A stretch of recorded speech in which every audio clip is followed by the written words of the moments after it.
ਤੁਹਾਡਾ ਸਾਰਿਆਂ ਦਾ ਆਪਣੇ ਚੈਨਲ ਅਮਨ ਸਟੱਡੀ ਟਿਪਸ 'ਤੇ ਸਵਾਗਤ ਕੀਤਾ ਜਾਂਦਾ ਹੈ। ਤੇ ਹੁਣ ਆਪਾਂ ਤੁਹਾਡੇ ਲੈ ਕੇ ਆਏ ਹਾਂ ਕਲਾਸ 10th PSC ਬੋਰਡ ਦਾ ਜਿਹੜਾ ਤੁਹਾਡਾ ਸੋਸ਼ਲ ਸਟੱਡੀ ਦਾ ਐਗਜ਼ਾਮ ਹੋਣਾ, ਯਾਨੀ ਕਿ ਸਮਾਜਿਕ ਸਿੱਖਿਆ ਦਾ। ਇਸ ਕਰਕੇ ਤੁਹਾਡੇ ਲਈ ਵੈਰੀ ਇੰਪੋਰਟੈਂਟ ਕੁਐਸਚਨ ਆਪਾਂ ਸੋਲਵਡ ਸੈਂਪਲ ਪੇਪਰ ਲੈ ਕੇ ਆਏ ਹਾਂ।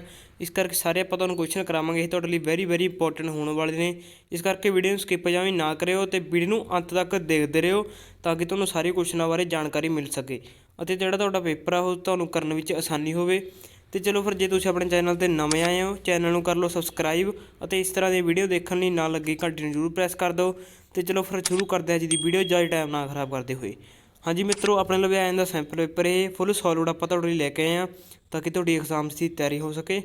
तो हाँ जी मित्रों, पहला देखो अपने लगे आ जाता भाग ऊड़ा। भाग ऊड़े विच आ जाते हैं जिवें कि तुहानूं आपां कराने सारे भाग ऊड़े विच आ जाणगे अपने लगे ਹੇਠ ਲਿਖੇ ਪ੍ਰਸ਼ਨਾਂ ਦੇ ਉੱਤਰ ਇੱਕ ਸ਼ਬਦ ਜਾਂ ਇੱਕ ਵਾਕ ਵਿੱਚ ਦਿਓ। ਹਰੇਕ ਪ੍ਰਸ਼ਨ 1 ਅੰਕ ਦਾ ਹੋਵੇਗਾ। 1 ਅੰਕਾਂ ਵਾਲੇ ਜਿਹੜੇ ਪ੍ਰਸ਼ਨ ਨੇ ਤੁਹਾਡੇ, ਠੀਕ ਹੈ ਜੀ। ਤੇ ਇੱਕ ਸਾਰਾ ਆਪਾਂ ਤੁਹਾਨੂੰ ਪੜ੍ਹ ਕੇ ਦਿਖਾਉਂਦੇ ਹਾਂ ਕੁਐਸਚਨ ਕਿਸ ਤਰ੍ਹਾਂ ਦੇ ਆਉਣਗੇ। ਪਹਿਲਾ ਪ੍ਰਸ਼ਨ ਆਉਂਦਾ ਮਤਲਬ ਭਾਰਤ ਦਾ ਜਨਸੰਖਿਆ ਦੀ ਨਜ਼ਰ ਤੋਂ ਸੰਸਾਰ ਵਿੱਚ ਕੀ ਸਥਾਨ ਹੈ।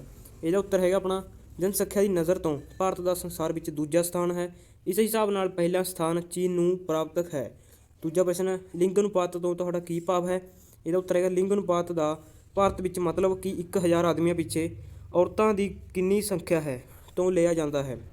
ਇਹ ਤੇਰੇ ਆਪਣਾ ਵੈਰੀ ਇੰਪੋਰਟੈਂਟ ਕੁਐਸਚਨ ਹੈ ਤੁਹਾਡੇ ਲਈ। ਤੇ ਅਗਲਾ ਪ੍ਰਸ਼ਨ ਤੀਜਾ, ਲਘੂ ਉਦਯੋਗ ਦੀ ਇੱਕ ਸਮੱਸਿਆ ਲਿਖੋ। ਲਘੂ ਉਦਯੋਗਾਂ ਨੂੰ ਜਿਹੜੀਆਂ ਸਮੱਸਿਆਵਾਂ ਦਾ ਸਾਹਮਣਾ ਕਰਨਾ ਪੈ ਰਿਹਾ ਹੈ ਉਹ ਹਨ ਕੱਚੇ ਮਾਲ ਅਤੇ ਸ਼ਕਤੀ ਦੀ ਸਮੱਸਿਆ,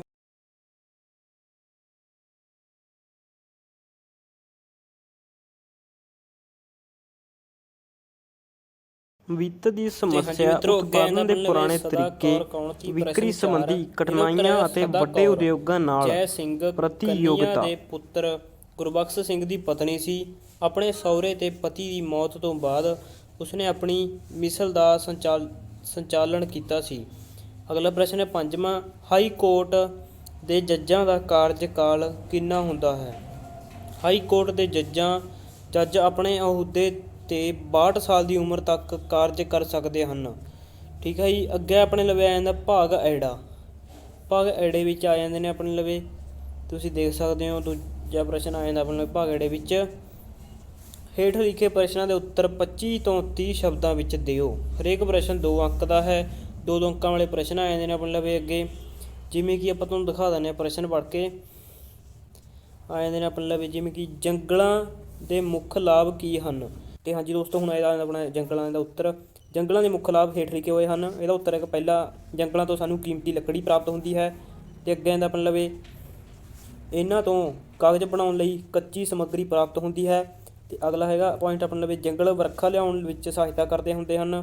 ਅਗਲਾ ਪ੍ਰਸ਼ਨ ਜੰਗਲਾਂ ਤੋਂ ਸਾਨੂੰ ਉਪਯੋਗੀ ਜੜੀ ਬੂਟੀਆਂ ਮਿਲਦੀਆਂ ਹਨ। ਤੇ ਅਗਲਾ ਉੱਤਰ ਹੈਗਾ ਜੰਗਲ ਵਾਤਾਵਰਨ ਨੂੰ ਸਾਫ਼ ਰੱਖਦੇ ਹਨ। ਠੀਕ ਹੈ ਜੀ। ਅੱਗੇ ਆਉਂਦਾ ਆਪਣੇ ਦੂਜਾ ਪ੍ਰਸ਼ਨ, ਪੰਜਾਬ ਵਿੱਚ ਖਣਿਜ ਪਦਾਰਥਾਂ ਦੇ ਨਾ ਮਿਲਣ 'ਤੇ ਕੀ ਕਾਰਨ ਹਨ। ਇਹਦਾ ਉੱਤਰ ਹੈਗਾ ਪੰਜਾਬ ਦੀ ਧਰਤੀ ਤੇ ਨਦੀਆਂ ਦੁਆਰਾ ਨਿਕਾਲੀ ਗਈ ਮਿੱਟੀ ਦੇ ਨਿਖੇਪਣ ਨਾਲ ਬਣੀ ਹੋਈ ਹੈ। ਇਹ ਮਿੱਟੀ ਜਾਂ ਧਰਤੀ ਫਸਲਾਂ ਦੇ ਉਤਪਾਦਨ ਲਈ ਤਾਂ ਬਹੁਤ ਉਪਯੋਗੀ ਹੈ, ਪਰੰਤੂ ਇਸ ਵਿੱਚ ਖਣਿਜ ਪਦਾਰਥ ਨਹੀਂ ਹੁੰਦੇ। ਖਣਿਜ ਪਦਾਰਥ ਆਮ ਤੌਰ 'ਤੇ ਅਗਨੀ ਅਤੇ ਪਰਿਵਰਤਿਤ ਚਟਾਨਾਂ ਵਿੱਚ ਮਿਲਦੇ ਹਨ। ਇਹੀ ਕਾਰਨ ਹੈ ਕਿ ਪੰਜਾਬ ਵਿੱਚ ਖਣਿਜ ਪਦਾਰਥ ਨਹੀਂ ਮਿਲਦੇ। ਠੀਕ ਹੈ ਜੀ। ਅੱਗੇ ਆਪਣੇ ਲਈ ਤੀਜਾ ਪ੍ਰਸ਼ਨ ਆ ਜਾਂਦਾ। ਤੀਜਾ ਪ੍ਰਸ਼ਨ ਤੁਸੀਂ ਦੇਖ ਸਕਦੇ ਹੋ।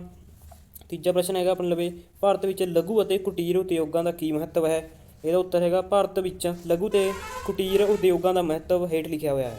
ਇਹਦੀ ਪੁਆਇੰਟ ਆ ਜਾਂਦਾ ਆਪਣੇ ਲਵੇ ਜਿਵੇਂ ਕਿ ਧਨ ਦੀ ਸਮਾਨ ਵੰਡ। ਇਹਨਾਂ ਉਦਯੋਗਾਂ ਕਾਰਨ ਧਨ ਦੀ ਵੰਡ ਵਧੇਰੇ ਹੁੰਦੀ ਹੈ। ਇਹਨਾਂ ਉਦਯੋਗਾਂ ਤੋਂ ਜੋ ਆਮਦਨ ਹੁੰਦੀ ਹੈ ਉਸ ਦਾ ਲਾਭ ਲੋਕਾਂ ਨੂੰ ਵਧੇਰੇ ਮਿਲਦੇ ਹਨ। ਤੇ ਅਗਲਾ ਪੁਆਇੰਟ ਆਪਣੇ ਲਵੇ ਉਤਪਾਦਨ ਵਿੱਚ ਵਾਧਾ। ਉਦਯੋਗੀਕਰਨ ਖੇਤਰ ਵਿੱਚ ਹੋਣ ਵਾਲੇ ਉਤਪਾਦਨ ਦਾ 60% ਭਾਗ ਵੱਡੇ ਉਦਯੋਗਾਂ ਅਤੇ 40% ਛੋਟੇ ਅਤੇ ਕੁਟੀਰ ਉਦਯੋਗਾਂ ਤੋਂ ਪ੍ਰਾਪਤ ਹੁੰਦਾ ਹੈ। ਤੇ ਅਗਲਾ ਪੁਆਇੰਟ ਹੈਗਾ ਕਲਾਤਮਕ ਵਸਤੂਆਂ। ਕਲਾਤਮਕ ਵਸਤੂਆਂ ਦਾ ਉਤਪਾਦਨ ਇਹਨਾਂ ਉਦਯੋਗਾਂ ਦੁਆਰਾ ਹੀ ਸੰਭਵ ਹੈ। ਇਹਨਾਂ ਉਦਯੋਗਾਂ ਵਿੱਚ ਗਹਿਣੇ ਹੱਥੀਂ ਦੰਦ ਨਾਲ ਜੁੜੇ ਕੰਮ ਆਉਂਦੇ ਹਨ। ਤੇ ਅਗਲਾ ਪੁਆਇੰਟ ਹੈ ਚੌਥਾ ਆਪਣੇ ਲਵੇ। ਚੌਥਾ ਪੁਆਇੰਟ ਦੇਖ ਸਕਦੇ ਹੋ ਤੁਸੀਂ, ਜਿਵੇਂ ਕਿ ਵਿਅਕਤੀਗਤ ਰੁਚੀ।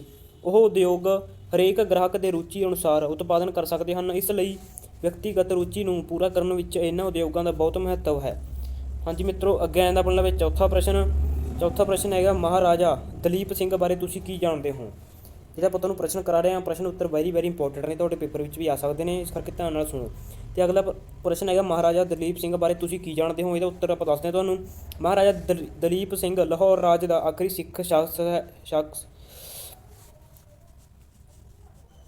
ਇਹਦਾ ਉੱਤਰ ਹੈਗਾ ਆਪਣਾ ਮਹਾਰਾਜਾ ਦਲੀਪ ਸਿੰਘ ਲਾਹੌਰ ਰਾਜ ਦਾ ਆਖਰੀ ਸਿੱਖ ਸ਼ਾਸਕ ਸੀ। ਪਹਿਲੇ ਐਂਗਲੋ ਸਿੱਖ ਯੁੱਧ ਸਮੇਂ ਉਹ ਨਾਬਾਲਗ ਸੀ, ਇਸ ਲਈ ਕੌਂਸਲ ਆਫ ਗੈਜੈਸੀ ਦੀ ਸਥਾਪਨਾ 1846 ਈਸਵੀ ਦੀ ਭੈਰੋਵਾਲ ਦੀ ਸੰਧੀ ਅਨੁਸਾਰ ਲਾਹੌਰ ਰਾਜ ਦੇ ਪ੍ਰਬੰਧ ਲਈ ਕੀਤੀ ਗਈ। ਉਸਨੇ ਮਹਾਰਾਜਾ ਦੇ ਬਾਲਗ ਹੋਣ ਤੱਕ ਕੰਮ ਕਰਨਾ ਸੀ, ਪਰ ਦੂਜੇ ਐਂਗਲੋ ਸਿੱਖ ਯੁੱਧ ਵਿੱਚ ਸਿੱਖ ਹਾਰ ਗਏ। ਨਤੀਜਾ ਵਜੋਂ ਮਹਾਰਾਜਾ ਦਲੀਪ ਸਿੰਘ ਨੂੰ ਗੱਦੀ ਤੋਂ ਉਤਾਰ ਦਿੱਤਾ ਗਿਆ ਤੇ ਉਸ ਦੀ 4-5 ਲੱਖ ਰੁਪਏ ਦੀ ਪੈਨਸ਼ਨ ਨਿਸ਼ਚਿਤ ਕਰ ਦਿੱਤੀ ਗਈ। ਪੰਜਾਬ ਅੰਗਰੇਜ਼ੀ ਸਾਮਰਾਜ ਦਾ ਇੱਕ ਅੰਗ ਬਣ ਗਿਆ। ਠੀਕ ਹੈ ਜੀ। ਅੱਗੇ ਆਪਣੇ ਲਵੇ ਆ ਜਾਂਦਾ ਪੰਜਵਾਂ ਪ੍ਰਸ਼ਨ ਵਿੱਚ ਆ ਜਾਂਦਾ ਆਪਣੇ ਲਵੇ, ਜਿਵੇਂ ਕਿ ਦੇਖ ਸਕਦੇ ਹੋ ਤੁਸੀਂ, ਭਾਰਤ ਅਤੇ ਚੀਨ ਦੇ ਸੰਬੰਧਾਂ ਵਿੱਚ ਤਣਾਅ ਦੇ ਮੂਲ ਕਾਰਨ ਕਿਹੜੇ ਹਨ। ਇਹਦਾ ਉੱਤਰ ਹੈਗਾ ਚੀਨ ਨਾਲ ਸੰਬੰਧਾਂ ਵਿੱਚ ਵਿਗਾੜ ਦਾ ਸਭ ਤੋਂ ਵੱਡਾ ਕਾਰਨ ਇਹ ਸੀ ਕਿ ਚੀਨ ਭਾਰਤ ਦੇ ਬਹੁਤ ਵੱਡੇ ਇਲਾਕਿਆਂ ਉੱਤੇ ਆਪਣਾ ਅਧਿਕਾਰ ਜਤਾ ਰਿਹਾ ਸੀ। ਇੱਕ ਦੂਜੇ ਕਾਰਨ ਇਹ ਸੀ ਕਿ ਭਾਰਤ ਨੇ ਤਿੱਬਤ ਦੇ ਅਧਿਆਤਮਕ ਗੁਰੂ ਦਲਾਈ ਲਾਮਾ ਨੂੰ ਭਾਰਤ ਵਿੱਚ ਸ਼ਰਨ ਦਿੱਤੀ ਸੀ। ਪਹਿਲਾਂ ਤਾਂ ਦੋਵਾਂ ਦੇਸ਼ਾਂ ਵਿੱਚ ਸਰਹੱਦਾਂ ਉੱਤੇ ਗੋਲਾਬਾਰੀ ਹੁੰਦੀ ਰਹੀ, ਪਰੰਤੂ ਦਸੰਬਰ 1962 ਵਿੱਚ ਚੀਨ ਦੇ ਭਾਰਤ ਉੱਤੇ ਅਚਾਨਕ ਜ਼ੋਰਦਾਰ ਹਮਲਾ ਕੀਤਾ ਗਿਆ। ਭਾਰਤ ਉਸ ਸਮੇਂ ਕਿਸੇ ਵੀ ਯੁੱਧ ਲਈ ਤਿਆਰ ਨਹੀਂ ਸੀ, ਇਸ ਲਈ ਸਾਡੇ ਦੇਸ਼ ਨੂੰ ਇਸ ਯੁੱਧ ਵਿੱਚ ਕਾਫੀ ਨੁਕਸਾਨ ਉਠਾਉਣਾ ਪਿਆ। ਅੱਗੇ ਦੋਸਤੋ ਆਪਣੇ ਲਵੇ ਆ ਜਾਂਦਾ ਭਾਗ ਈੜੀ। ਠੀਕ ਆ ਜੀ। ਭਾਗ ਈੜੀ ਵਿੱਚ ਆ ਜਾਂਦਾ ਆਪਣੇ ਲਵੇ, ਜਿਵੇਂ ਤੁਸੀਂ ਦੇਖ ਸਕਦੇ ਹੋ ਪ੍ਰਸ਼ਨ। ਹੇਠ ਲਿਖੇ ਪ੍ਰਸ਼ਨਾਂ ਵਿੱਚੋਂ ਕੋਈ 4 ਪ੍ਰਸ਼ਨਾਂ ਦੇ ਉੱਤਰ 80 ਤੋਂ 100 ਸ਼ਬਦਾਂ ਵਿੱਚ ਦਿਓ। ਇਹ ਆ ਗਿਆ ਆਪਣੇ ਵੱਡੇ ਪ੍ਰਸ਼ਨ। ਹਰੇਕ ਪ੍ਰਸ਼ਨ ਆਪਣੇ ਲਵੇ ਆ ਜਾਂਦਾ 4-4 ਅੰਕਾਂ ਵਾਲੇ। ਠੀਕ ਆ ਜੀ। ਇਸ ਤੋਂ ਬਾਅਦ ਆ ਗਿਆ ਆਪਣੇ ਲਵੇ ਇਹਦਾ ਉੱਤਰ ਦੱਸਦੇ ਆਪਾਂ ਤੁਹਾਨੂੰ। ਇਹਦਾ ਉੱਤਰ ਹੈਗਾ, ਪਹਿਲਾ ਪ੍ਰਸ਼ਨ ਆ ਜਾਂਦਾ ਆਪਣੇ ਲਵੇ, ਕੁਦਰਤੀ ਬਨਸਪਤੀ ਦਾ ਦੇਸ਼ ਨੂੰ ਕੀ ਲਾਭ ਹੈ। ਇਹਦਾ ਉੱਤਰ ਹੈਗਾ ਆਪਣਾ ਕੁਦਰਤੀ ਬਨਸਪਤੀ ਦੇ ਅਨੇਕਾਂ ਲਾਭ ਹਨ। ਇਸ ਤੋਂ ਅਸੀਂ ਸਿੱਧੇ ਅਤੇ ਅਸਿੱਧੇ ਲਾਭ ਪ੍ਰਾਪਤ ਕਰਦੇ ਹਾਂ। ਇਹਨਾਂ ਦਾ ਵਰਣਨ ਹੇਠ ਦਿੱਤੇ ਅਨੁਸਾਰ ਹੈ।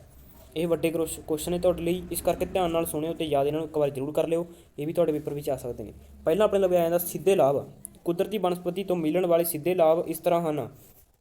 ਪਹਿਲਾ ਪੁਆਇੰਟ ਹੈਗਾ, ਵਣਾਂ ਤੋਂ ਅਸੀਂ ਲੱਕੜ ਪ੍ਰਾਪਤ ਕਰਦੇ ਹਾਂ, ਜਿਨ੍ਹਾਂ ਦੀ ਵਰਤੋਂ ਫਰਨੀਚਰ, ਬਾਲਣ, ਕਾਗਜ਼, ਲੁਗਦੀ ਦੇ ਵਾਸਤੇ ਕੀਤੀ ਜਾਂਦੀ ਹੈ। ਦੂਜਾ ਪੁਆਇੰਟ ਹੈਗਾ, ਵਣਾਂ ਦੇ ਕੁਝ ਭਾਗਾਂ ਨੂੰ ਠੇਕੇ ਤੇ ਦੇ ਕੇ ਸਰਕਾਰ ਲਗਭਗ 1 ਅਰਬ 8 ਕਰੋੜ ਰੁਪਇਆ ਸਾਲਾਨਾ ਰਾਸ਼ਟਰੀ ਆਮਦਨ ਪ੍ਰਾਪਤ ਕਰਦੀ ਹੈ। ਤੀਜਾ ਪੁਆਇੰਟ ਆਪਣੇ ਲਵੇ, ਸਵਾਈ ਭਾਬਰ ਅਤੇ ਐਲੀਫੈਂਟਾ ਘਾਹ ਤੋਂ ਕਾਗਜ਼ ਦੀ ਲੁਗਦੀ, ਲੈਮਨ ਘਾਹ ਤੋਂ ਅਰਕ, ਰੋਸ਼ਾ ਘਾਟ ਤੋਂ ਬਣਾਵਟੀ ਸੁੰਗਦੀਆਂ ਤਿਆਰ ਕੀਤੀਆਂ ਜਾਂਦੀਆਂ ਹਨ। ਤੇ ਅਗਲਾ ਪੁਆਇੰਟ ਹੈ, ਮੈਂਗਰੋਵ, ਕੱਚ, ਗੈਬੀਅਰ, ਹਰੜ, ਬਹੇੜਾ, ਆਂਵਲਾ, ਕਿੱਕਰ ਆਦਿ ਦੇ ਪੱਤੇ, ਸਿਰਕੇ ਦੇ ਫਲ ਨੂੰ ਸੁਕਾ ਕੇ ਚਮੜਾ ਰੰਗਣ ਲਈ ਪਦਾਰਥ ਤਿਆਰ ਕੀਤਾ ਜਾਂਦਾ ਹੈ। ਤੇ ਅਗਲਾ ਆਪਣੇ ਲਵੇ ਆ ਜਾਂਦਾ ਪੁਆਇੰਟ, ਦੇਸ਼ ਦੇ ਵਣਾਂ ਖੇਤਰਾਂ ਵਿੱਚ 15 ਮਿਲੀਅਨ ਦੇ ਲਗਭਗ ਕਬੀਲਿਆਂ ਦੇ ਲੋਕ ਵੱਸਦੇ ਹਨ। 15 ਮਿਲੀਅਨ। ਤੇ ਹੁਣ ਆਪਣੇ ਲਵੇ ਆ ਜਾਂਦੇ ਨੇ ਅਸਿੱਧੇ ਲਾਭ। ਕੁਦਰਤੀ ਬਨਸਪਤੀ ਤੋਂ ਮਿਲਣ ਵਾਲੇ ਅਸਿੱਧੇ ਲਾਭ। ਹੁਣ ਆਪਾਂ ਤੁਹਾਨੂੰ ਦੱਸਾਂਗੇ ਅਸਿੱਧੇ ਲਾਭ ਕਿਹੜੇ ਹੁੰਦੇ ਨੇ। ਪਹਿਲਾ ਆਪਣਾ ਪੁਆਇੰਟ ਆ ਜਾਂਦਾ, ਸੰਘਣੀ ਬਨਸਪਤੀ ਵਾਲੇ ਖੇਤਰਾਂ ਵਿੱਚ ਪੱਤਿਆਂ ਦੁਆਰਾ ਵਾਸ਼ਪੀਕਰਨ ਹੋਣ ਕਰਕੇ ਨਮੀ ਦੀ ਮਾਤਰਾ ਵੱਧ ਜਾਂਦੀ ਹੈ। ਤੇ ਦੂਜਾ ਪੁਆਇੰਟ ਹੈਗਾ, ਸੰਘਣੇ ਵਣ ਗਰਮੀਆਂ ਵਿੱਚ ਤਾਪਮਾਨ ਨੂੰ ਜ਼ਿਆਦਾ ਵਧਣ ਤੋਂ ਰੋਕਦੇ ਹਨ। ਇਸ ਤਾਪਮਾਨ ਸਰਦੀਆਂ ਵਿੱਚ ਵਧਾ ਦਿੰਦੇ ਹਨ। ਇਹ ਤਾਪਮਾਨ ਸਰਦੀਆਂ ਵਿੱਚ ਵਧਾ ਦਿੰਦੇ ਹਨ। ਤੇ ਤੀਜਾ ਪੁਆਇੰਟ ਹੈਗਾ, ਸੰਘਣੀ ਬਨਸਪਤੀ ਦੀਆਂ ਜੜ੍ਹਾਂ ਵਗਦੇ ਪਾਣੀ ਦੀ ਰਫ਼ਤਾਰ ਨੂੰ ਘੱਟ ਕਰਨ ਵਿੱਚ ਮਦਦ ਕਰਦੀਆਂ ਹਨ। ਇਸ ਕਾਰਨ ਭੂਮੀ ਘਟਾਅ ਨੂੰ ਰੋਕਦੀਆਂ ਹਨ। ਤੇ ਅਗਲਾ ਪੁਆਇੰਟ ਹੈਗਾ ਆਪਣਾ ਚੌਥਾ, ਬਨਸਪਤੀ ਦੀਆਂ ਸੁੱਕ ਕੇ ਗਿਰਨ ਵਾਲੀਆਂ ਪੱਤੀਆਂ ਜੀਵਾਸ਼ ਦੇ ਤੌਰ 'ਤੇ ਹਰੀ ਖਾਦ ਦੇ ਰੂਪ ਵਿੱਚ ਮਿਲਦੀਆਂ ਹਨ, ਜਿਸ ਦੇ ਸਿੱਟੇ ਵਜੋਂ ਮਿੱਟੀ ਦੀ ਉਪਜਾਊ ਸ਼ਕਤੀ ਨੂੰ ਵਧਾਉਂਦੀਆਂ ਹਨ। ਤੇ ਪੰਜਵਾਂ ਪੁਆਇੰਟ ਹੈ, ਸੰਘਣੇ ਵਣਾਂ ਤੋਂ ਕਾਗਜ਼, ਲੱਖ, ਮਾਚਿਸ, ਖੇਡਾਂ ਦਾ ਸਮਾਨ ਆਦਿ ਚੀਜ਼ਾਂ ਤਿਆਰ ਕੀਤੀਆਂ ਜਾਂਦੀਆਂ ਹਨ। ਛੇਵਾਂ ਪੁਆਇੰਟ ਹੈ, ਬਹੁ ਭਾਂਤ ਦੀ ਹਰੀ ਭਰੀ ਬਨਸਪਤੀ ਬਹੁਤ ਹੀ ਮਨਮੋਹਕ ਦ੍ਰਿਸ਼ ਪੇਸ਼ ਕਰਦੀ ਹੈ, ਜਿਸ ਤੋਂ ਉਤਸ਼ਾਹਿਤ ਹੋ ਕੇ ਲੋਕ ਸੰਘਣੇ ਵਣ ਖੇਤਰਾਂ ਵਿੱਚ ਯਾਤਰਾ, ਸ਼ਿਕਾਰ ਆਦਿ ਦੇ ਮਾਨਸਿਕ ਸ਼ਾਂਤੀ ਪ੍ਰਾਪਤ ਕਰਨ ਲਈ ਜਾਂਦੇ ਹਨ। ਤੇ ਅੱਗੇ ਆਪਣੇ ਲਵੇ ਮਿੱਤਰੋ ਆ ਜਾਂਦਾ ਪ੍ਰਸ਼ਨ ਦੂਜਾ ਪ੍ਰਸ਼ਨ ਆਏਗਾ ਆਪਣਾ, ਤੁਸੀਂ ਦੇਖ ਸਕਦੇ ਹੋ, ਦੇਸ਼ ਵਿੱਚ ਉਦਯੋਗੀਕਰਨ ਵਿੱਚ ਊਰਜਾ ਦਾ ਕੀ ਮਹੱਤਵ ਹੈ। ਕਿਸੇ ਵੀ ਦੇਸ਼ ਦੀ ਆਰਥਿਕ ਉੱਨਤੀ ਵਿੱਚ ਸ਼ਕਤੀ ਸਾਧਨਾਂ ਦਾ ਕਾਫੀ ਹੱਥ ਹੁੰਦਾ ਹੈ। ਉਦਾਹਰਨਾਂ ਵਜੋਂ ਇੰਗਲੈਂਡ ਵਿੱਚ ਅਤੇ ਯੂਰਪ ਦੇ ਹੋਰ ਦੇਸ਼ਾਂ ਅਤੇ ਸੰਯੁਕਤ ਰਾਜ ਅਮਰੀਕਾ ਵਿੱਚ ਜਿਹੜੀ ਉਦਯੋਗਿਕ ਕ੍ਰਾਂਤੀ ਆਈ ਸੀ, ਉਸ ਦਾ ਕਾਰਨ ਇਹ ਸੀ ਕਿ ਇਹ ਦੇਸ਼ ਇਹਨਾਂ ਦੇਸ਼ਾਂ ਕੋਲ ਸ਼ਕਤੀ ਦੇ ਸਾਧਨ ਵਜੋਂ ਕੋਲਾ ਬਹੁਤ ਮਾਤਰਾ ਵਿੱਚ ਮੌਜੂਦ ਸੀ। ਆਰਥਿਕ ਉੱਨਤੀ ਦਾ ਆਧਾਰ ਉਦਯੋਗ ਹਨ ਅਤੇ ਉਦਯੋਗਾਂ ਦਾ ਆਧਾਰ ਸ਼ਕਤੀ ਦੇ ਸਾਧਨ ਹਨ। ਇਸ ਤੋਂ ਇਲਾਵਾ ਸ਼ਕਤੀ ਦੇ ਸਾਧਨਾਂ ਦਾ ਆਵਾਜਾਈ ਦੇ ਸਾਧਨਾਂ ਲਈ ਵੀ ਬਹੁਤ ਮਹੱਤਵ ਹੈ ਅਤੇ ਇਹਨਾਂ ਆਵਾਜਾਈ ਦੇ ਸਾਧਨਾਂ ਜਿਵੇਂ ਬੱਸਾਂ, ਟਰੱਕ, ਰੇਲ ਗੱਡੀਆਂ, ਹਵਾਈ ਜਹਾਜ਼ਾਂ, ਸਮੁੰਦਰੀ ਜਹਾਜ਼ਾਂ ਅਤੇ ਇਹਨਾਂ ਦਾ ਨਿਰਮਾਣ ਉਦਯੋਗਾਂ ਵਿੱਚ ਹੁੰਦਾ ਹੈ। ਇਸ ਤੋਂ ਇਲਾਵਾ ਖੇਤੀਬਾੜੀ ਖੇਤਰ ਵਿੱਚ ਪ੍ਰਯੋਗ ਹੋਣ ਵਾਲੇ ਯੰਤਰਾਂ ਦਾ ਨਿਰਮਾਣ ਵੀ ਉਦਯੋਗਾਂ ਵਿੱਚ ਹੀ ਹੁੰਦਾ ਹੈ। ਅੱਜ ਦਾ ਯੁੱਗ ਮਸ਼ੀਨੀ ਯੁੱਗ ਹੈ, ਇਸ ਲਈ ਸ਼ਕਤੀ ਦੇ ਸਾਧਨਾਂ ਦਾ ਮਹੱਤਵ ਹੋਰ ਵੀ ਜ਼ਿਆਦਾ ਵੱਧ ਗਿਆ ਹੈ। ਅਸਲ ਗੱਲ ਇਹ ਹੈ ਕਿ ਸ਼ਕਤੀ ਦੇ ਸਾਧਨਾਂ ਨੂੰ ਕਿਸੇ ਵੀ ਦੇਸ਼ ਦੇ ਉਦਯੋਗਿਕਾਂ ਜਾਂ ਆਰਥਿਕ ਉੱਨਤੀ ਦੀ ਰੀੜ੍ਹ ਦੀ ਹੱਡੀ ਆਖਿਆ ਜਾ ਸਕਦਾ ਹੈ। ਅਤੇ ਅੱਗੇ ਆਪਣੇ ਲੱਭਿਆ ਜਾਂਦਾ ਦੋਸਤੋ ਤੀਜੇ ਪ੍ਰਸ਼ਨ ਵਿੱਚ ਆ ਜਾਂਦੇ ਨੇ, ਹਰੀ ਕ੍ਰਾਂਤੀ ਤੋਂ ਤੁਸੀਂ ਕੀ ਸਮਝਦੇ ਹੋ? ਹਰੀ ਕ੍ਰਾਂਤੀ ਦੇ ਮੁੱਖ ਪ੍ਰਭਾਵ ਕੀ ਹਨ? ਹਰੀ ਕ੍ਰਾਂਤੀ ਦਾ ਅਰਥ ਹੈ, ਹਰੀ ਕ੍ਰਾਂਤੀ ਸ਼ਬਦ ਦੋ ਸ਼ਬਦਾਂ ਨੂੰ ਮਿਲ ਕੇ ਬਣਿਆ ਹੈ। ਹਰੀ ਕ੍ਰਾਂਤੀ, ਹਰੀ ਸ਼ਬਦ ਦਾ ਅਰਥ ਹੈ ਹਰਿਆਲੀ ਅਤੇ ਕ੍ਰਾਂਤੀ ਸ਼ਬਦ ਦਾ ਅਰਥ ਹੈ ਇੰਨੀ ਤੇਜ਼ੀ ਨਾਲ ਹੋਣ ਵਾਲਾ ਪਰਿਵਰਤਨ ਕਿ ਸਾਰੇ ਉਸ ਨੂੰ ਹੈਰਾਨੀ ਨਾਲ ਦੇਖਦੇ ਰਹਿ ਜਾਣ। ਇਸ ਸ਼ਬਦ ਦਾ ਪ੍ਰਯੋਗ ਖੇਤੀ ਦੇ ਉਤਪਾਦਨ ਵਿੱਚ ਹੋਣ ਵਾਲੀ ਉੱਨਤੀ ਲਈ ਕੀਤਾ ਗਿਆ ਹੈ। ਭਾਰਤ ਵਿੱਚ ਯੋਜਨਾਵਾਂ ਦੀ ਮਿਆਦ ਦੌਰਾਨ ਅਪਣਾਏ ਗਏ ਖੇਤੀ ਸੁਧਾਰਾਂ ਦੇ ਕਾਰਨ 1967 ਤੋਂ 1968 ਵਿੱਚ ਅਨਾਜ ਦੇ ਉਤਪਾਦਨ ਵਿੱਚ 1966 ਤੋਂ 67 ਦੀ ਤੁਲਨਾ ਵਿੱਚ ਲਗਭਗ 25% ਵਾਧਾ ਹੋਇਆ। ਕਿਸੇ ਇੱਕ ਸਾਲ ਵਿੱਚ ਅਨਾਜ ਉਤਪਾਦਨ ਵਿੱਚ ਇੰਨਾ ਵਧੇਰੇ ਵਾਧਾ ਹੋਣਾ ਇੱਕ ਕ੍ਰਾਂਤੀ ਦੇ ਸਮਾਨ ਸੀ। ਇਸ ਕਾਰਨ ਅਰਥ ਸ਼ਾਸਤਰੀਆਂ ਨੇ ਅਨਾਜ ਦੇ ਉਤਪਾਦਨ ਵਿੱਚ ਹੋਣ ਵਾਲੇ ਇਸ ਵਾਧੇ ਨੂੰ ਹਰੀ ਕ੍ਰਾਂਤੀ ਦਾ ਨਾਂ ਦੇ ਦਿੱਤਾ ਹੈ। ਇਸ ਦੇ ਅੱਗੇ ਦੇਖ ਸਕਦੇ ਹੋ ਵੱਡੇ ਪ੍ਰਸ਼ਨ ਨੇ। ਇਸ ਕਰਕੇ ਹਰੀ ਕ੍ਰਾਂਤੀ ਦੇ ਪ੍ਰਭਾਵ ਕਿਹੜੇ ਨੇ ਇਹ ਵੀ ਆਪਾਂ ਤੁਹਾਨੂੰ ਦੱਸਦੇ ਹਾਂ। ਪਹਿਲਾ ਪੁਆਇੰਟ ਆਪਣੇ ਲਈ ਆ ਜਾਂਦਾ, ਹਰੀ ਕ੍ਰਾਂਤੀ ਦੇ ਸਿੱਟੇ ਵਜੋਂ ਦੇਸ਼ ਦੀ ਅੰਨ ਸਮੱਸਿਆ ਹੱਲ ਹੋ ਗਈ। ਦੂਜਾ ਪੁਆਇੰਟ ਹੈ, ਹਰੀ ਕ੍ਰਾਂਤੀ ਦੇ ਕਾਰਨ ਖੇਤੀ ਖੇਤਰਾਂ ਵਿੱਚ ਮਸ਼ੀਨੀ ਦਾ ਪ੍ਰਯੋਗ ਵੱਧ ਗਿਆ। ਇਸ ਨਾਲ ਪੇਂਡੂ ਖੇਤਰਾਂ ਵਿੱਚ ਰੁਜ਼ਗਾਰ ਦੇ ਮੌਕੇ ਵੀ ਵੱਧ ਗਏ।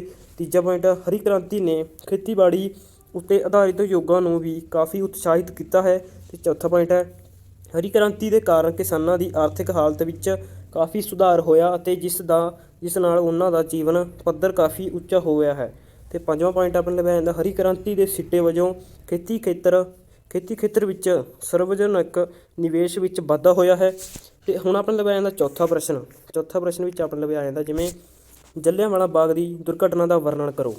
ਇਹ ਵੀ ਆਪਾਂ ਤੁਹਾਨੂੰ ਸਾਰਾ ਉੱਤਰ ਕਰਾਉਂਦੇ ਹਾਂ। ਜਲ੍ਹਿਆਂਵਾਲਾ ਬਾਗ ਵਿੱਚ ਹੱਤਿਆਕਾਂਡ ਅਸ਼ਾਂਤੀ ਦੇ ਇਸ ਵਾਤਾਵਰਣ ਵਿੱਚ ਅੰਮ੍ਰਿਤਸਰ ਦੇ ਆਲੇ ਦੁਆਲੇ ਦੇ ਪਿੰਡਾਂ ਦੇ ਲਗਭਗ 25,000 ਲੋਕ 13 ਅਪ੍ਰੈਲ 1919 ਈਸਵੀ ਨੂੰ ਵਿਸਾਖੀ ਵਾਲੇ ਦਿਨ ਅੰਮ੍ਰਿਤਸਰ ਵਿੱਚ ਸਥਿਤ ਜਲ੍ਹਿਆਂਵਾਲਾ ਬਾਗ ਵਿੱਚ ਰੋਲਟ ਐਕਟ ਦੇ ਵਿਰੋਧ ਵਿੱਚ ਜਲੂਸ ਕੱਢਣ ਲਈ ਇਕੱਠੇ ਹੋਏ। ਜਨਰਲ ਡਾਇਰ ਨੂੰ ਅੰਗਰੇਜ਼ਾਂ ਦੀ ਮੌਤ ਦਾ ਬਦਲਾ ਲੈਣ ਦਾ ਮੌਕਾ ਮਿਲ ਗਿਆ। ਉਹ ਆਪਣੇ 150 ਸੈਨਿਕਾਂ ਅਤੇ ਸਮੇਤ ਜਲ੍ਹਿਆਂਵਾਲੇ ਬਾਗ ਦੇ ਗੇਟ ਕੋਲ ਪੁੱਜ ਗਿਆ। ਉਸ ਬਾਗ ਵਿੱਚ ਇੱਕ ਤੰਗ ਦਰਵਾਜ਼ਾ ਸੀ। ਉੱਥੇ ਖੜ੍ਹੇ ਹੋ ਕੇ ਜਨਰਲ ਡਾਇਰ ਨੇ ਲੋਕਾਂ ਨੂੰ 3 ਮਿੰਟਾਂ ਦੇ ਅੰਦਰ ਅੰਦਰ ਉੱਥੋਂ ਨੱਠ ਜਾਣ ਲਈ ਕਿਹਾ, ਜੋ ਕਿ ਅਸੰਭਵ ਸੀ।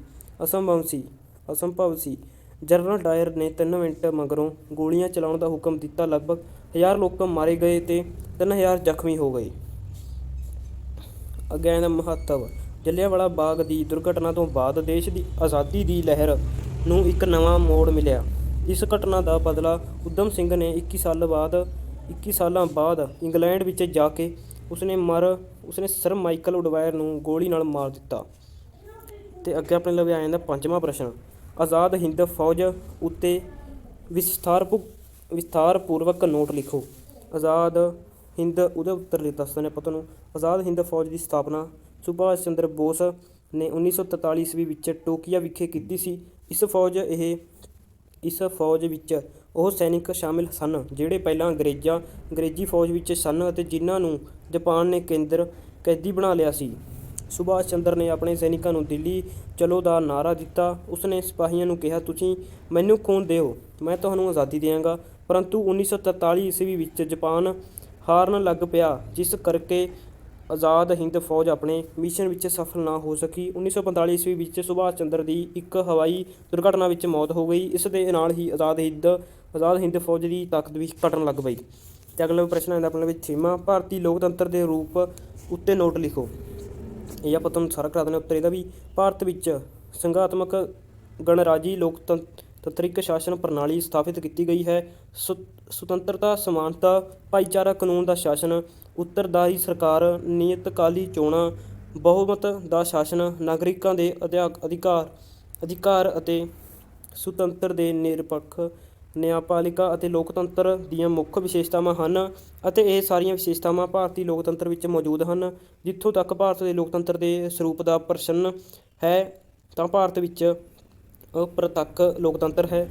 ਅਪ੍ਰਤੱਖ ਲੋਕਤੰਤਰ ਉਹ ਹੁੰਦਾ ਹੈ ਜਿਸ ਵਿੱਚ ਲੋਕ ਪ੍ਰਤੱਖ ਰੂਪ ਵਿੱਚ ਪ੍ਰਦਰਸ਼ਨ ਵਿੱਚ ਹਿੱਸਾ ਨਹੀਂ ਲੈਂਦੇ, ਸਗੋਂ ਆਪਣੇ ਪ੍ਰਤੀਨਿਧੀ ਚੁਣ ਕੇ ਸਰਕਾਰ ਵਿੱਚ ਭੇਜਦੇ ਹਨ ਜੋ ਉਹਨਾਂ ਦੀ ਤਰਫੋਂ ਸ਼ਾਸਨ ਚਲਾਉਂਦੇ ਹਨ ਅਤੇ ਇਹ ਪ੍ਰਤੀਨਿਧੀ ਉਹਨਾਂ ਪ੍ਰਤੀ ਵੀ ਜਵਾਬਦੇਹ ਹੁੰਦੇ ਹਨ। ਅਤੇ ਹੁਣ ਆਪਣੇ ਕੰਪਲੀਟ ਹੋ ਜਾਂਦੇ ਨੇ ਵੱਡੇ ਪ੍ਰਸ਼ਨ। ਅਤੇ ਅੱਗੇ ਆ ਜਾਂਦਾ ਭਾਗ ਸੱਸਾ। ਭਾਗ ਸੱਸੇ ਵਿੱਚ ਆ ਜਾਂਦਾ ਆਪਣੇ ਲਵੇ ਜਿਵੇਂ ਕਿ ਇੱਕ ਤੁਹਾਨੂੰ ਪਹਿਰਾ ਦਿੱਤਾ ਹੋਊਗਾ, ਤੁਸੀਂ ਇੱਕ ਵਾਰ ਪੈੜੇ ਨੂੰ ਪੜ੍ਹ ਲਿਓ ਅਤੇ ਇਹਨਾਂ ਦੇ ਆਪਾਂ ਪ੍ਰਸ਼ਨ ਆਉਣਗੇ। ਪ੍ਰਸ਼ਨ ਆਪਾਂ ਤੁਹਾਨੂੰ ਸਾਰੇ ਕਰਾਉਣੇ ਇਸ ਪੈਰੇ ਵਿੱਚੋਂ ਕਿਸ ਤਰ੍ਹਾਂ ਦੇ ਆਏ ਨੇ ਅਤੇ ਇੱਕ ਵਾਰ ਤੁਸੀਂ ਸਾਰੇ ਪ੍ਰਸ਼ਨ ਪੜ੍ਹ ਸਕਦੇ ਹੋ ਵੀ ਇਸ ਤਰ੍ਹਾਂ ਦੇ ਇਸ ਪੈਰੇ ਵਿੱਚੋਂ ਆਏ ਨੇ। ਸਾਰੇ ਪ੍ਰਸ਼ਨ ਇੱਕ ਵਾਰ ਜ਼ਰੂਰ ਪੜ੍ਹ ਲਿਓ, ਵੈਰੀ ਇੰਪੋਰਟੈਂਟ ਕੁਐਸਚਨ ਇਹ ਪੈਰਾ ਵੀ ਆਉਣਗੇ। ਅਤੇ ਅੱਗੇ ਆਪਣੇ ਲਵੇ ਭਾਗ ਹਾਹਾ ਆ ਜਾਂਦਾ। ਆਪਣੇ ਲਵੇ ਭਾਗ ਹਾਹੇ ਵਿੱਚੋਂ ਆ ਜਾਊਗਾ ਜਿਵੇਂ ਆਪਣੇ ਨਕਸ਼ਾ ਆ ਗਿਆ, ਠੀਕ ਹੈ ਜੀ। ਅਤੇ ਹੁਣ ਆਪਣੇ ਲਵੇ ਆ ਜਾਂਦਾ ਨਕਸ਼ਾ, ਤੁਸੀਂ ਦੇਖ ਸਕਦੇ ਹੋ ਭਾਗ ਹਾਹੇ ਵਿੱਚ ਆ ਜਾਂਦਾ ਆਪਣੇ ਲਵੇ ਨਕਸ਼ਾ, ਠੀਕ ਹੈ ਜੀ। ਇਸ ਨਕਸ਼ੇ ਵਿੱਚ ਆ ਜਾਂਦਾ ਆਪਣੇ ਲਵੇ ਜਿਵੇਂ ਤੁਸੀਂ ਦੇਖ ਸਕਦੇ ਹੋ ਭਾਰਤ ਦੇ ਨਕਸ਼ੇ ਵਿੱਚ ਕੋਈ 3 ਸਥਾਨ ਦਿਖਾਓ। ਇਹਨਾਂ ਵਿੱਚੋਂ ਕੋਈ 3 ਸਥਾਨ ਤੁਹਾਨੂੰ ਭਾਰਤ ਦੇ ਨਕਸ਼ੇ ਵਿੱਚ ਭਰ ਕੇ ਦਿਖਾਉਣੇ ਨੇ। ਆਪਾਂ ਤੁਹਾਨੂੰ ਭਰ ਕੇ ਦਿਖਾ ਦਿੰਦੇ ਹਾਂ, ਉੱਤਰ ਦਿਖਾਵਾਂਗੇ ਆਪਾਂ ਤੁਹਾਨੂੰ ਸਾਰੇ। ਇਹ ਆ ਜਾਂਦਾ ਆਪਣੇ ਲਵੇ ਭਾਰਤ ਦਾ ਨਕਸ਼ਾ। ਇਸ ਨਕਸ਼ੇ ਵਿੱਚ ਆਪਾਂ ਤੁਹਾਨੂੰ ਸਾਰੇ ਸਥਾਨ ਭਰ ਕੇ ਦਿਖਾਵਾਂਗੇ। ਜਿਵੇਂ ਕਿ ਆ ਜਾਂਦਾ ਪਹਿਲਾਂ ਤਾਂ ਆਪਣੇ ਲਵੇ ਆ ਜਾਂਦਾ ਕਣਕ ਪੈਦਾ ਕਰਨ ਵਾਲਾ ਖੇਤਰ। ਕਣਕ ਪੈਦਾ ਕਰਨ ਵਾਲਾ ਖੇਤਰ ਹੈਗਾ, ਇਸ ਤਰ੍ਹਾਂ ਦਾ ਡਰਾ ਕਰਿਆ ਹੋਇਆ ਇਹਨਾਂ ਨੇ ਨਕਸ਼ੇ ਵਿੱਚ। ਇਹ ਹੈਗਾ ਕਣਕ ਪੈਦਾ ਕਰਨ ਵਾਲਾ ਖੇਤਰ। ਅਤੇ ਹੁਣ ਆਪਣੇ ਲਵੇ ਆ ਜਾਂਦੇ ਨੇ ਅੱਗੇ ਆ ਜਾਂਦਾ ਕਪਾਹ ਪੈਦਾ ਕਰਨ ਵਾਲਾ ਖੇਤਰ। ਇਹਦੇ ਆਪਣੇ ਗੋਲ ਨਿਸ਼ਾਨ ਬਣਾਏ ਹੋਏ ਨੇ ਕਪਾਹ ਵਾਲੇ। ਇਹ ਆ ਇੱਕ ਕਪਾਹ ਦਾ ਨਿਸ਼ਾਨ, ਇਹ ਨੇ, ਠੀਕ ਹੈ ਜੀ। ਅਤੇ ਅੱਗੇ ਆਪਣੇ ਲਵੇ ਆ ਜਾਂਦਾ ਗਾ ਕੋਲਰ ਸੋਨਾ ਖੇਤਰ। ਕੋਲਰ ਸੋਨਾ ਖੇਤਰ ਆ ਜਾਂਦਾ ਆਪਣੇ ਲਵੇ। ਕੋਲਰ ਸੋਨਾ ਖੇਤਰ ਹੈਗਾ ਆਹਾ ਹੋ ਗਿਆ। ਅਤੇ ਅੱਗੇ ਆਪਣੇ ਲਵੇ ਆ ਜਾਂਦੇ ਨੇ ਪੁਰਾਣੇ ਪੰਜਾਬ ਦੇ ਨਕਸ਼ੇ ਵਿੱਚ ਕੋਈ 3 ਸਥਾਨ ਦਿਖਾਓ। ਇਹਨਾਂ ਵਿੱਚੋਂ 3 ਦਿਖਾਉਣੇ ਤੁਹਾਨੂੰ ਪੁਰਾਣੇ ਪੰਜਾਬ ਦੇ ਨਕਸ਼ੇ ਵਿੱਚੋਂ। ਅਤੇ ਆਪਾਂ ਤੁਹਾਨੂੰ ਦਿਖਾ ਦਿੰਦੇ ਹਾਂ। ਪਹਿਲਾ ਤਾਂ ਹੈਗਾ ਆਪਣਾ ਜਿਵੇਂ ਕਿ ਤੁਸੀਂ ਦੇਖ ਸਕਦੇ ਹੋ ਮੁਕਤਸਰ ਸਰਾਧ ਸੀਗਾ, ਅਤੇ ਸਰਹੰਦ ਆ ਜਾਂਦਾ ਆਪਣੇ ਲਵੇ ਅਨੰਦਪੁਰ ਸਾਹਿਬ, ਅਤੇ ਅੱਗੇ ਫਿਰੋਜ਼ਪੁਰ। ਇਸ ਵਿੱਚੋਂ ਇਵੇਂ ਤੁਸੀਂ ਦੇਖ ਸਕਦੇ ਹੋ ਇਸ ਤਰ੍ਹਾਂ ਦਾ ਜਿਹੜਾ ਤੁਹਾਡੇ ਮਨ ਨਕਸ਼ਾ ਆਊਗਾ। ਅਤੇ ਹਾਂਜੀ ਮਿੱਤਰੋ, ਅਤੇ ਜਦੋਂ ਤੁਸੀਂ ਆਪਣੇ ਚੈਨਲ 'ਤੇ ਨਵੇਂ ਆਏ ਹੋ ਚੈਨਲ ਨੂੰ ਕਰ ਲਓ ਸਬਸਕ੍ਰਾਈਬ ਅਤੇ ਨਾਲ ਲੱਗੀ ਘੰਟੀ ਨੂੰ ਪ੍ਰੈਸ ਕਰ ਦਿਓ ਤਾਂ ਕਿ ਆਪਣੀਆਂ ਵੀਡੀਓ ਸਭ ਤੋਂ ਪਹਿਲਾਂ ਤੁਹਾਡੇ ਤੱਕ ਪਹੁੰਚ ਜਾਣ। ਇਸ ਤਰ੍ਹਾਂ ਦੀ ਵੀਡੀਓ ਦੇਖਣ ਲਈ ਸਬਸਕ੍ਰਾਈਬ ਕਰਕੇ ਨਾਲ ਲੱਗੀ ਘੰਟੀ ਜਿਹੜੀ ਉਹਨੂੰ ਆਲ ਨੋਟੀਫਿਕੇਸ਼ਨ ਕਰ ਦਿਓ ਅਤੇ ਆਪਣੇ ਦੋਸਤਾਂ ਮਿੱਤਰਾਂ ਤੱਕ ਆਪਣੀ ਵੀਡੀਓ ਜ਼ਰੂਰ ਸ਼ੇਅਰ ਕਰਿਓ। ਇਸ ਵਿੱਚੋਂ ਜਿਹੜਾ ਆਪਾਂ ਤੁਹਾਨੂੰ ਕਰਾਇਆ ਸੈਂਪਲ ਪੇਪਰ ਸੋਲਵਡ ਦਾ ਆਪਾਂ ਤੁਹਾਡੇ ਲਈ ਲੈ ਕੇ ਆਏ ਹਾਂ। ਇਸ ਕਰਕੇ ਇਹਨੂੰ ਵੱਧ ਤੋਂ ਵੱਧ ਲਾਈਕ ਕਰੋ ਅਤੇ ਸ਼ੇਅਰ ਕਰ ਦਿਓ ਅਤੇ ਵੱਧ ਤੋਂ ਵੱਧ ਕਮੈਂਟ ਕਰਕੇ ਦੱਸੋ ਜੀ ਤੁਹਾਨੂੰ ਕੋਈ ਹੋਰ ਕਲਾਸ ਦਾ ਕੋਈ ਵੀ ਸੈਂਪਲ ਪੇਪਰ ਚਾਹੀਦਾ। ਅਤੇ ਜਲਦੀ ਕਰੋ ਕਮੈਂਟ ਆਪਾਂ ਨੂੰ। ਅਤੇ ਚਲੋ ਫਿਰ ਮਿਲਦੇ ਹਾਂ ਅਗਲੀ ਵੀਡੀਓ ਵਿੱਚ। ਉਦੋਂ ਤੱਕ ਲਈ ਧੰਨਵਾਦ।